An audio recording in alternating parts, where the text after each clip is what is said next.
ದೇವನಾಮಕ್ಕೆ ಸ್ತೋತ್ರವಾಗಲಿ.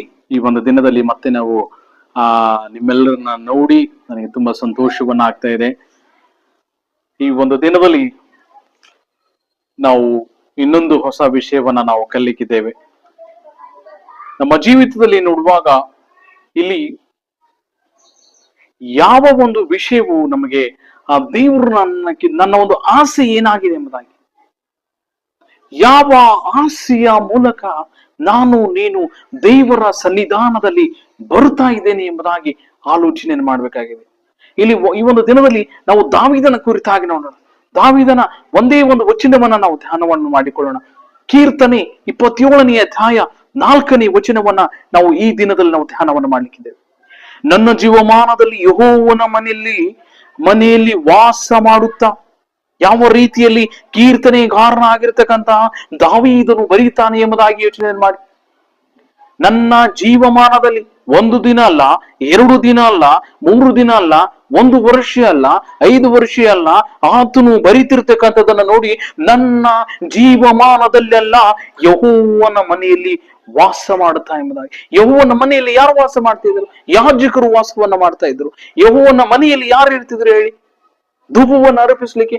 ಇಲ್ಲಿ ದಾವೀದನ ಒಂದು ಆಸೆಯನ್ನ ನೋಡುವಾಗ ನಾನು ಯಾವಾಗ್ಲೂ ಆತನ ಒಂದು ಮನೆಯಲ್ಲಿ ಯಾವಾಗಲೂ ನಾನು ಆತನನ್ನ ಆರಾಧಿಸುವವನಾಗಬೇಕು, ಯಾವಾಗಲೂ ನಾನು ಆತನಲ್ಲಿ ಜೀವಿಸಬೇಕು, ಆತನಲ್ಲಿ ವಾಸವನ್ನ ಮಾಡಬೇಕು ಅನ್ನುವಂತ ಒಂದು ಆಸೆ ದಾವೀದನ ಆಸೆಯಾಗಿತ್ತು. ಕರ್ತನಲ್ಲಿ ಪ್ರಿಯರೇ, ನಿನ್ನ ಆಸೆ ಯಾವುದಾಗಿದೆ? ನಾನು ನೀನು ಯಾವುದನ್ನ ಬಯಸ್ತಾ ಇದ್ದೇನೆ? ದಾವೀದನು ನೋಡುವಾಗ ನನ್ನ ಜೀವಮಾನದಲ್ಲೆಲ್ಲ ಯೆಹೋವನ ಮನೆಯಲ್ಲಿ ವಾಸ ಮಾಡುತ್ತಾ ಆತನ ಪ್ರಸನ್ನತೆಯನ್ನ ನೋಡುವುದಕ್ಕೆ ಅಂತ ಬರ್ತಿದೆ. ಆತನ ಪ್ರಸನ್ನತೆಯನ್ನ ನೋಡುವಂತ ಆಸೆ ಉಳ್ಳವನ ಮಗಳು ನಾನಾಗಿದ್ದೇನ? ಆತನ ಪ್ರಸನ್ನತೆಯನ್ನ ಬಯಸುವಂತ ಮಗಳು ನಾನಾಗಿದ್ದೇನ? ದಾವೀದನು ಬರಿತಾನೆ, ಆತನ ಪ್ರಸನ್ನತೆಯನ್ನ ನೋಡುವುದಕ್ಕೆ, ಆತನ ಮಂದಿರದಲ್ಲಿ ಧ್ಯಾನ ಮಾಡುವುದಕ್ಕೂ ನನಗೆ ಅಪ್ಪಣೆಯಾಗಬೇಕೆಂಬುದು ಒಂದೇ ವರವನ್ನು ಯೆಹೋವನಿಂದ ಕೇಳಿಕೊಂಡು ಅಂತ ಬರ್ತಿದೆ. ಒಂದೇ ವರವನ್ನ ಕೇಳ್ತಾ ಇದ್ದಾನೆ. ಒಂದೇ ವರ, ನಾನು ನೀನು ಯಾವ ವರವನ್ನ ದೇವರ ಸನ್ನಿಧಾನದಲ್ಲಿ ಕೇಳ್ತಾ ಇದ್ದಾನೆ? ಒಂದೇ ವರವನ್ನು ಯೆಹೋವನಿಂದ ಕೇಳಿಕೊಂಡು ಅದನ್ನೇ ಎದುರು ನೋಡುತ್ತಿರುವೆನು ಅಂತ ವಾಕ್ಯದಲ್ಲಿ ನೋಡ್ತೇವೆ. ನಾನು ನೀನು ಯಾವ ವರಕ್ಕಾಗಿ ಆತನ ಸನ್ನಿಧಾನದಲ್ಲಿ ಪ್ರಾರ್ಥನೆಯನ್ನ ಮಾಡ್ತಾ ಇದ್ದೇವೆ? ವಾಕ್ಯದಲ್ಲಿ ನೋಡುವಾಗ ಯಾಜಕರು ದೇವಾಲಯದಲ್ಲಿ ವಾಸಿಸ್ತಾ ಇದ್ರು. ಕೀರ್ತನೆಗಾರನು ಇದೇ ರೀತಿಯಲ್ಲಿ ಆತನ ಒಂದು ಭದ್ರತೆಯಲ್ಲಿ ನಾನು ಆತನ ಒಂದು ದೇವಾಲಯದಲ್ಲಿ, ಆತನ ಒಂದು ಮನೆಯಲ್ಲಿ, ಯೆಹೋವನ ಮನೆಯಲ್ಲಿ ನಾನು ವಾಸಿಸಬೇಕು ಅನ್ನುವಂತ ಒಂದು ವರವನ್ನ ನೋಡ್ತೇವೆ. ನನ್ನ ಜೀವಮಾನದಲ್ಲೆಲ್ಲ ಯೆಹೋವನ ಮನೆಯಲ್ಲಿ ವಾಸವನ್ನ ಮಾಡಬೇಕು, ಆತನ ಪ್ರಸನ್ನತೆಯನ್ನ ನೋಡ್ಬೇಕು, ಆತನ ಮಂದಿರದಲ್ಲಿ ನಾನು ಧ್ಯಾನವನ್ನ ಮಾಡಬೇಕು. ಇದು ನನಗೆ ಅಪ್ಪಣೆ ಆಗ್ಬೇಕು. ಇದು ಒಂದು ನನಗೆ ಅಪ್ಪಣೆ ಆಗಬೇಕೆಂದು ಒಂದೇ ವರವನ್ನ ಯೆಹೋವನಿಂದ ಕೇಳಿಕೊಂಡು ಅದನ್ನು ನಾನು ಎದುರು ನೋಡ್ತಾ ಇದ್ದೇನೆ. ಯಾವಾಗ ಬರುತ್ತೆ ಅದು ಉತ್ತರ ಎಂಬುದಾಗಿ ಆತನ ಪ್ರಾರ್ಥನೆಯ, ಆತನ ಒಂದೇ ಒಂದು ವರವನ್ನ ನೋಡುವಾಗ, ದೇವರು ನಿನ್ನನ್ನ ಕೇಳುವಾಗ ನಿನ್ನ ಆಸೆ ಇರ್ತಕ್ಕಂತಹ ವರ ಯಾವುದಾಗಿದೆ ಎಂಬುದಾಗಿ ನಾನು ನೀನು ಆಲೋಚನೆ ಮಾಡಬೇಕಾಗಿದೆ. ದಾವೀದನ ಒಂದೇ ಒಂದು ಆಸೆ, ಒಂದೇ ಒಂದು ವರ ಎಂಬುದಾಗಿ ನೋಡುವಾಗ ಒಂದೇ ವರವನ್ನ ಯೆಹೋವನಿಂದ ಕೇಳಿಕೊಂಡು ಅದನ್ನು ನಾನು ಎದುರು ನೋಡ್ತಾ ಇದ್ದೇನೆ ಎಂಬುದಾಗಿ, ನನ್ನ ಜೀವಮಾನದಲ್ಲೆಲ್ಲ ಯೆಹೋವನ ಮನೆಯಲ್ಲಿ ವಾಸ ಮಾಡ್ತಾ, ಆತನ ಪ್ರಸನ್ನತೆಯನ್ನು ಎದುರು ನೋಡ್ತಾ, ಆತನ ಮಂದಿರದಲ್ಲಿ ಧ್ಯಾನವನ್ನು ಮಾಡ್ತಾ ಇರ್ಬೇಕೆನ್ನುವಂತ ಒಂದು ಆಸೆ ದಾವೀದನಾಗಿತ್ತು. ನಿನ್ನ ಆಸೆ ಯಾವುದಾಗಿದೆ?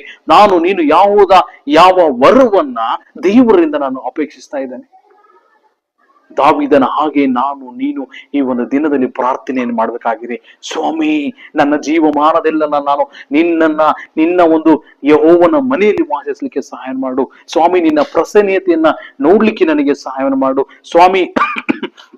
ಒಂದೇ ವರವನ್ನ ಕರ್ತನೆ ಸ್ವಾಮಿ, ನಾನು ನಿನ್ನ ಒಂದು ಮಂದಿರದಲ್ಲಿ ಧ್ಯಾನ ಮಾಡ್ಲಿಕ್ಕೆ ಸಹಾಯವನ್ನು ಮಾಡು ಎಂಬುದಾಗಿ ನಾನು ನೀನು ಪ್ರಾರ್ಥನೆಯನ್ನು ಮಾಡಬೇಕಾಗಿದೆ.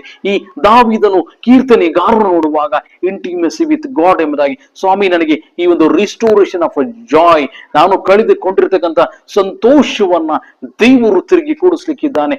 ಒಂದು ವೇಳೆ ನೀನು ಆತನ ಯೆಹೋವನ ಮನೆಯಲ್ಲಿ ವಾಸವನ್ನ ಮಾಡಿದಾಗ, ಒಂದು ವೇಳೆ ನೀನು ಆತನ ಪ್ರಸನ್ನತೆಯನ್ನು ಎದುರು ನೋಡುವಾಗ, ಒಂದು ವೇಳೆ ನೀನು ಆತನ ಆತನ ಮಂದಿರದಲ್ಲಿ ಧ್ಯಾನವನ್ನ ಮಾಡುವಾಗ ದೇವರು ನಿನಗೆ ಎಲ್ಲಾ ವಿಷಯಗಳಲ್ಲಿ ಆತನು ರಿಸ್ಟೋರ್ ಅನ್ನ ಮಾಡ್ಲಿಕ್ಕಿದ್ದಾನೆ. ನಿನ್ನ ಕಳೆದುಕೊಂಡಿರ್ತಕ್ಕಂಥ ರಕ್ಷಣೆಯ, ಇಲ್ಲ ನಿನ್ನ ಕಳೆದುಕೊಂಡಿರ್ತಕ್ಕಂಥ ಸಂತೋಷವ, ನಿನ್ನ ಕಳೆದುಕೊಂಡಿರ್ತಕ್ಕಂಥ ಸಮಾಧಾನವ, ನಿನ್ನ ಕಳೆದುಕೊಂಡಿರ್ತಕ್ಕಂಥದ್ದು ಯಾವುದೇ ಆಗಿರಲಿ, ದೇವರು ನಿನಗೆ ಆತನು ಪ್ರಸನ್ನತೆಯನ್ನ, ದೇವರು ನಿನಗೆ ಆತನು ರಿಸ್ಟೋರ್ ಅನ್ನ ಮಾಡ್ಲಿಕ್ಕಿದ್ದಾನೆ.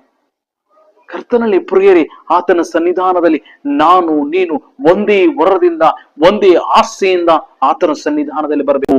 ಅಪೊಸ್ತಲರ ಕೃತ್ಯ 13ನೇ ಅಧ್ಯಾಯ 22ನೇ ವಚನದಲ್ಲಿ ನೋಡ್ತೀರಾ.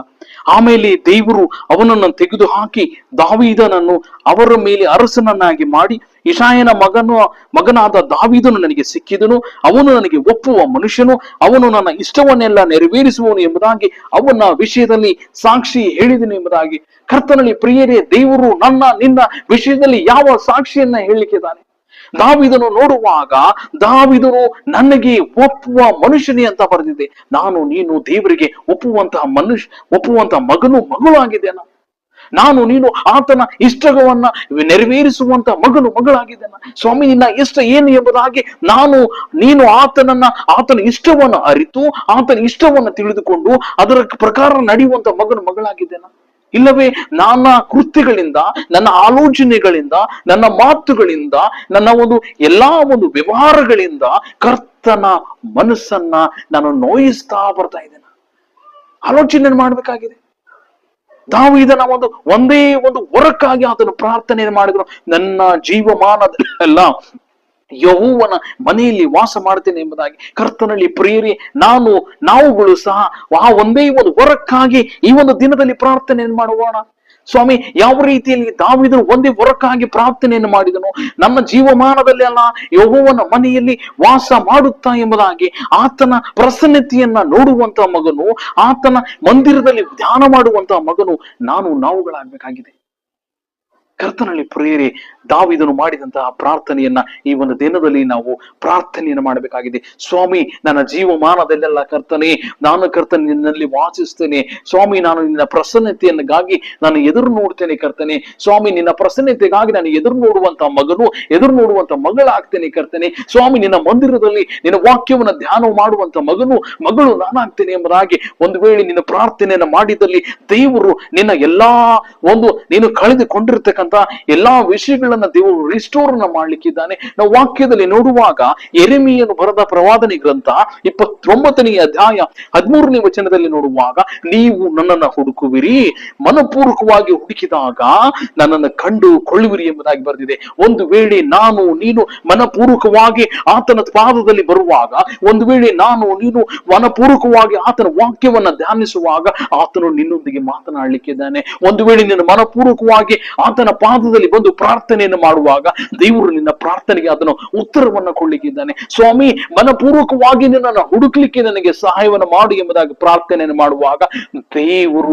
ದೇವರನ್ನ ನೀನು ಕಾಣಲಿಕ್ಕೆ ಸಾಧ್ಯ, ನೀನು ಕಂಡುಕೊಳ್ಳಲಿಕ್ಕೆ ಸಾಧ್ಯ. ನೀನು ಯಾವುದನ್ನು ಕಳೆದುಕೊಂಡಿದೀವೋ ಅದನ್ನೆಲ್ಲವನ್ನ ನೀನು ಕಂಡುಕೊಳ್ಳಲಿಕ್ಕೆ ಸಾಧ್ಯ. ಈ ದಿನದಲ್ಲಿ ದಾವೀದನ ಹಾಗೆ ಒಂದೇ ವರಕ್ಕಾಗಿ ನೀನು ಪ್ರಾರ್ಥನೆ ಮಾಡುವಂತ ಮಗಳಾಗ. ಸ್ವಾಮಿ, ನನ್ನ ಜೀವಮಾನದಲ್ಲೆಲ್ಲ ಕರ್ತನೆ, ನಿನ್ನ ಮಂದಿರದಲ್ಲಿ ನಿನ್ನ ವಾಸ ಮಾಡ್ಲಿಕ್ಕೆ ಸಹಾಯವನ್ನು ಮಾಡು. ಸ್ವಾಮಿ, ನಿನ್ನ ಪ್ರಸನ್ನತೆಯನ್ನು ಎದುರು ನೋಡ್ಲಿಕ್ಕೆ ಸಹಾಯವನ್ನು ಮಾಡು. ಸ್ವಾಮಿ, ನಿನ್ನ ವಾಕ್ಯವನ್ನ ಧ್ಯಾನವನ್ನ ಮಾಡ್ಲಿಕ್ಕೆ ಸಹಾಯವನ್ನು ಮಾಡಿ ಎಂಬುದಾಗಿ ಒಂದೇ ವರಕ್ಕಾಗಿ ದಾವೀದನು ಪ್ರಾರ್ಥನೆಯನ್ನು ಮಾಡಿ ಅದಕ್ಕಾಗಿ ಆತನು ಎದುರು ನೋಡ್ತಾ ಇದ್ದನು ಎಂಬುದಾಗಿ ನಾವು ನೋಡ್ತಾ ಇದ್ದೇವೆ. ಕರ್ತನಲ್ಲಿ ಪ್ರಿಯರೇ, ಮಗಳೇ, ನೀನು ಸಹ ಆ ರೀತಿಯಲ್ಲಿ ಪ್ರಾರ್ಥನೆಯನ್ನು ಮಾಡಬೇಕಾಗಿದೆ. ಪ್ರಾರ್ಥನೆ ಮಾಡುವಂತ ಮಗಳು ಆಗ್ಬೇಕಾಗಿದೆ.